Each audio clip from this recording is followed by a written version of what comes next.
بعد دیان الزه به یه دونه کلیفیوز گذاشتیم چرا؟ چون این 400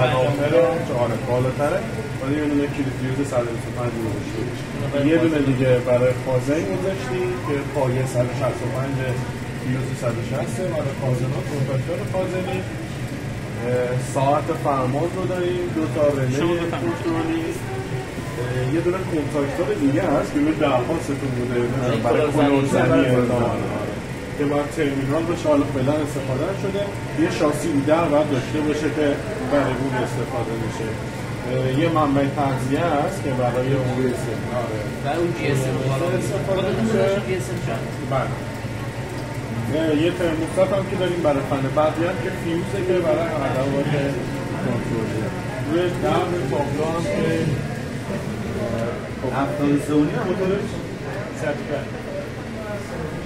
نام شرکت ما خورده صاف استارتای 110 کیلووات شماره سریالش هم هست نه موتور باری داره میشه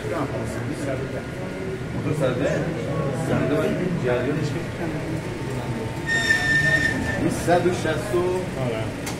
166 تا برای 110 کمه جان؟ 110 هست موتور 110 اگه موتور 110 باشه پمپ یا پره کم داره یا موتور پمپ سپیک داره 110 374 مکتبه خب ده هم جواب میده ما چک بلاک موتور 222 داره کم میشه یا حد اکثر بارش حد اکثر بارش من نمیدونم ولی مثلا این جریان موتور 110 نیست